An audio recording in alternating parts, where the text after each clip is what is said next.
chả đòn nữa nhá. Đấy, chả đòn đó. Đấy, chắc không. Chả đòn.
Rồi, nhỏ quá.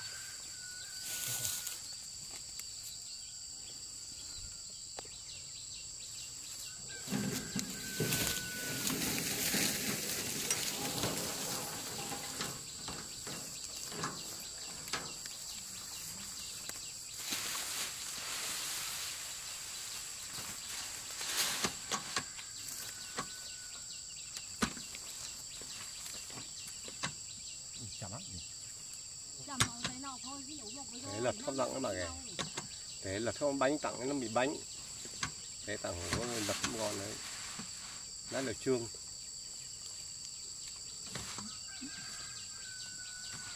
Tặng vương bánh.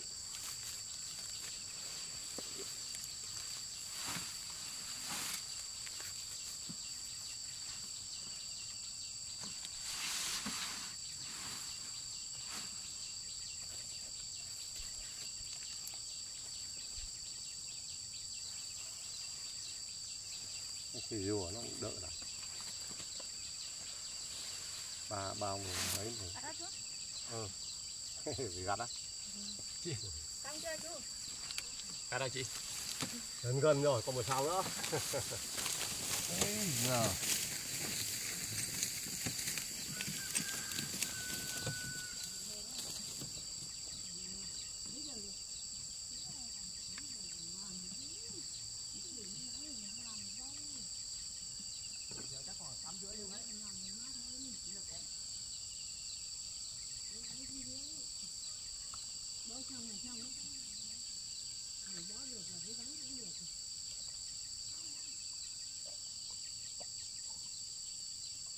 Xong là gánh xong. Ông có xe máy không? Hả? Về lấy cái còn một ít dây ở bên kia cái gầm ấy, cái chỗ châu gạo ấy, cái nhỉ đá ấy, xong đo xem cắt ra cũng được, cắt ra nhưng mà mình được nước, chậm nước không ấy thì nó bằng nước về lấy chai về lấy nước nữa đi, khát nước lắm. Không ở cái ấy, Muộn thì nghỉ, chiều làm. có 9 giờ ấy mà, chiều còn oi luôn ý. Cứ bó muộn thì nghỉ. Quan trọng gì? Nó còn mát hơn ý, chiều nó oi lắm, không làm được đây. Đã xong một việc.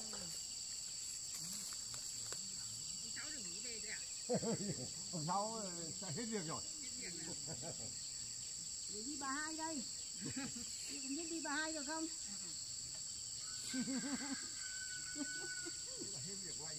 Hết việc của ông Sáu tháng này rồi không? Bây giờ là về tắm chỉ là ra quán, ngồi uống bia, nó mát.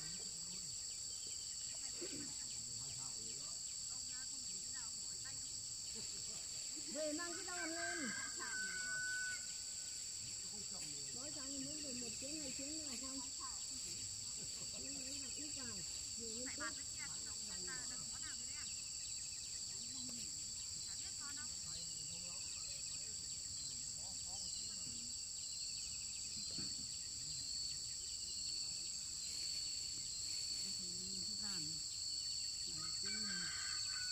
Một giờ chiều nắng chiều nắng lắm, mệt lắm không làm được đâu.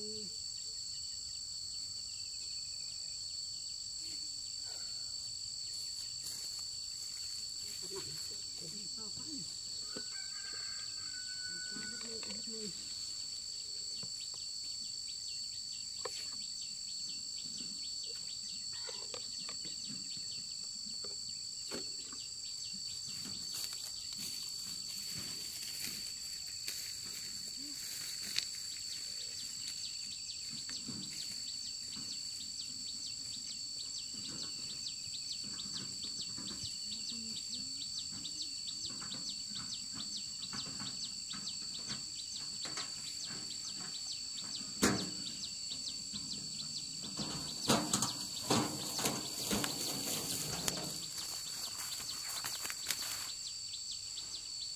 Đặt mẹ kia 3 cái đầu cá này để mình măng chua ăn, làm mệt thế này mình ăn măng chua ngon.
việc khác.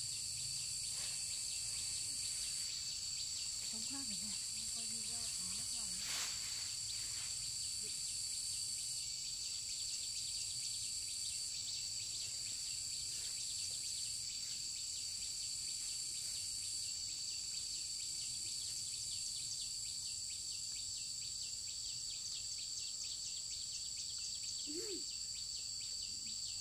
Nó tập bạc.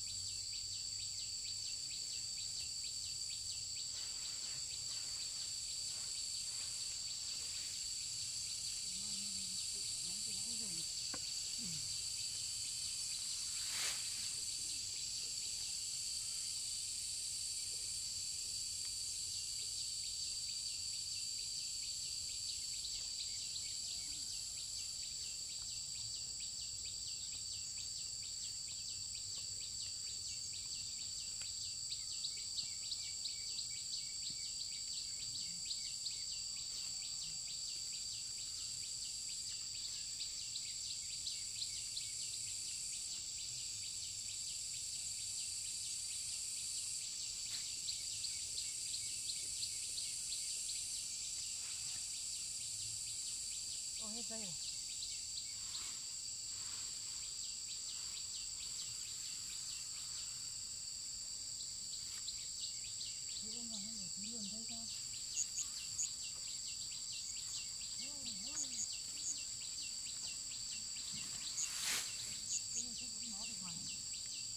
Dây đi vào ngoài đất hết rồi. Đi về là bỏ hữu luôn.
Cứ để đấy. Không, cái chỗ này anh. Cái chỗ khô này kìa.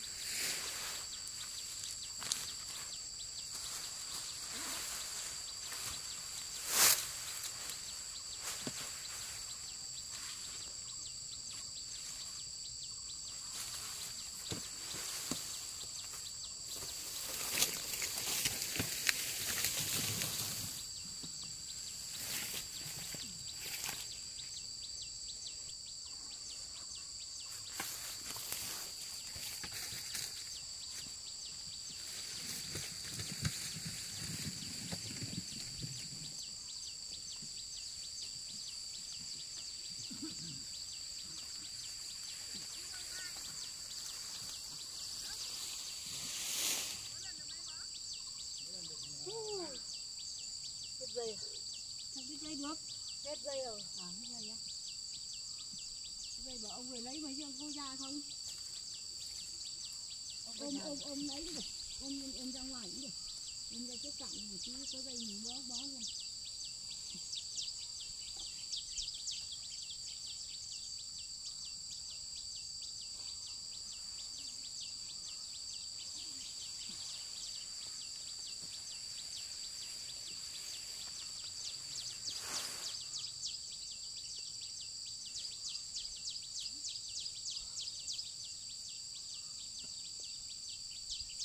nhằng bó xong là xong mà, cái này dễ không, lâu cũng đi bó thôi.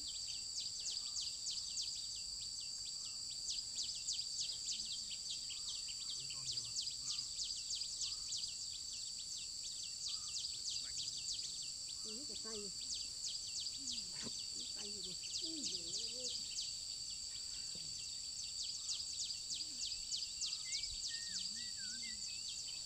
Tầm khoảng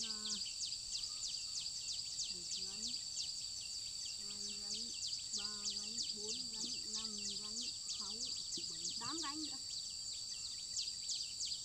Đây không đủ 8 gánh đâu.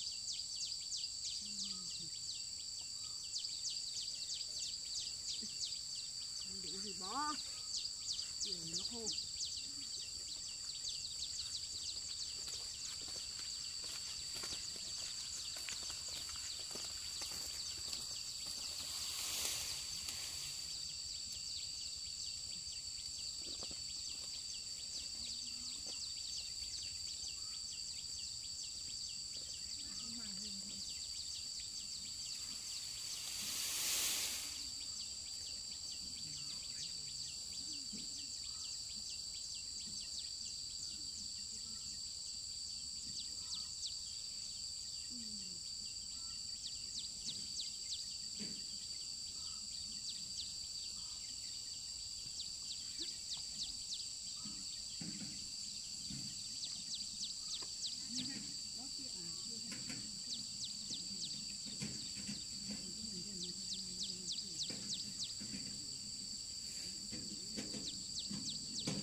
Gì á? Cái dây thế mà ông có mai ra không?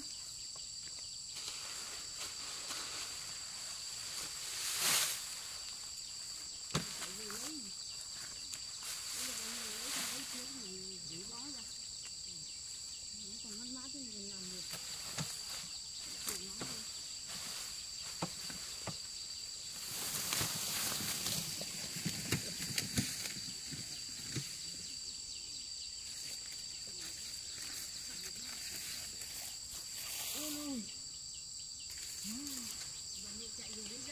Bà vừa lấy hay?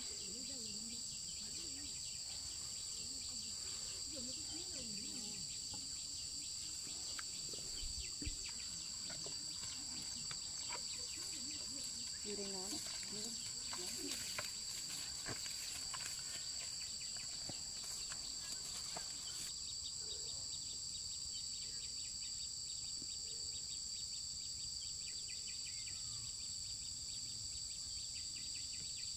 tháng 5 đi làm ruộng làm việc. Cái thuế